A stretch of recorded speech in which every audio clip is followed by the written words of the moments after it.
Phil Sorrells, Republican candidate for Tarrant County DA, thank you so much for joining us. Thanks for letting me come on. Of course. And so let me start by asking, why should voters select you over your opponent, Tiffany Burks?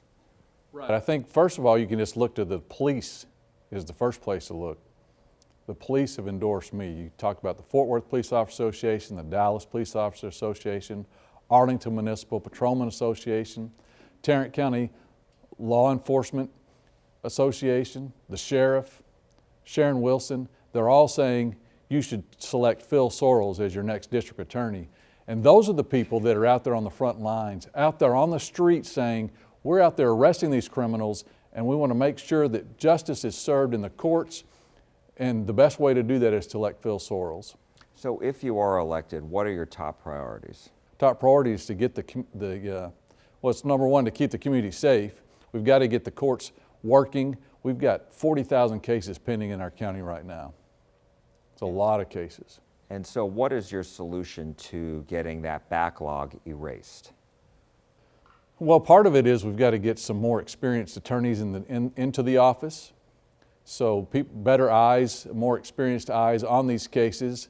Most cases are resolved through plea negotiations. Less than 10% actually go to trial. But I've been a judge for the past 25 years, and I've tried so many different ways you can get a case to resolve without setting it for trial, but it just takes that impetus that you've got to have the case set for trial in so many cases that before they get moved. And so we've got to get back into the courts. The courts have to get moving.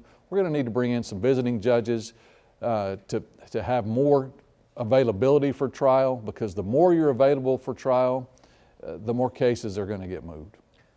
You mentioned crime, and I noticed crimes against people, violent crime, has gone up in Fort Worth. Sure has. This year. And so I'm wondering, what could you as a DA do to help turn that around? Well, it just kind of, it's part of the answer about getting the courts back to working and getting these cases resolved. You've got a lot of people that are out on bond. I told you 40,000 cases pending. Well, most of those people are out on bond. They're either out on bond or on an active warrant. So they're not in jail. And if they're not seeing consequences for their actions, then they're thinking that there are no consequences for the actions. They're still committing crime.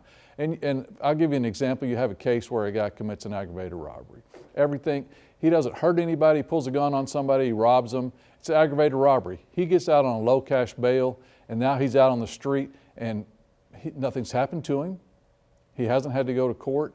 He's just walking free, and he goes and does it again, but this time it goes bad, and he shoots and kills the store owner. Now we've got a capital murder case on our hand. Or if we just would have handled him quicker before, we wouldn't have that problem. So criminals don't see the fact that there are consequences for their actions, and we've got to make sure that those consequences are seen more quickly. I know in Houston there's been a lot of criticism of judges and releasing people out on very low amounts of bail. Do you see that as a problem here in Tarrant County? You were a judge for a long time. Sure, for 25 years. We do, every once in a while, we do see some cases that I look at them and think, how did that person get out so quickly, so easily?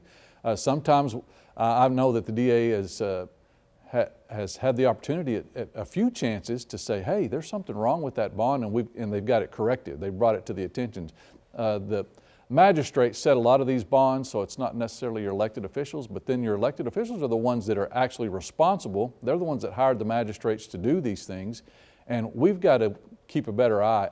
If I'm elected district attorney, I will have somebody in those hearings. I don't care when they're having it. If they're having it at 2 o'clock in the morning, I want the people represented so that we can say, look, you're only looking at the defendant's reasons why he should get this bail. I want to tell you about why the victim thinks that you should have a higher bail. I want to tell you about the risk to the community, why he should have a higher bail. So we're going to be there advocating for the people. I wanted to ask you about abortion, because some district attorneys who are Democrats who are in office have said that they are not going to prioritize those cases. Where are you on this issue?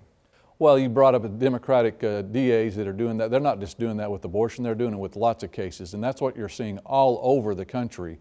Democrat-led district attorney's office aren't enforcing the law. And you've seen lawlessness, and you see it on the news, you see it on TV all the time. As it relates to abortion, I'm not a legislator, I'll enforce the law. The law is, I'll follow the law. Whatever they want to make illegal, then my job is to follow that law.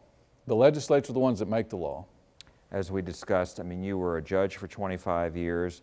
Your opponent has been in the DA's office for a very long time and has worked at the very higher levels of the DA's office. And I'm wondering, as far as you're concerned, what does being judge lend you as a candidate for DA and as a DA if you're elected?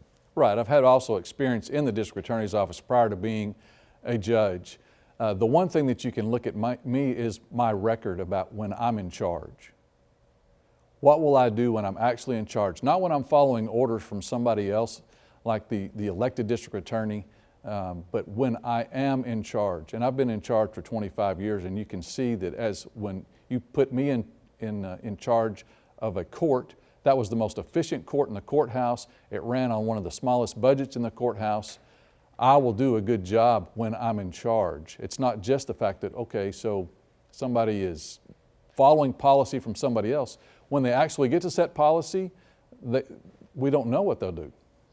And you brought up a little bit about the budget, and I'm wondering, because of the backlog that we discussed before, does Tarrant County need to spend more, increase the budget for the DA's office? And there's going to be a new Tarrant County judge, a lot of new members on the Commissioner's Court.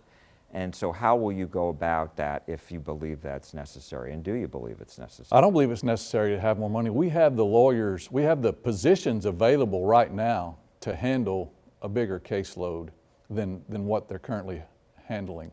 We have open positions. So if we fill those positions, we'll have enough lawyers to handle more courts. If they bring in visiting judges, we have, in every court is staffed with a certain number of lawyers. In misdemeanor, it's 2 to 3 lawyers. In felony, it's 5 lawyers.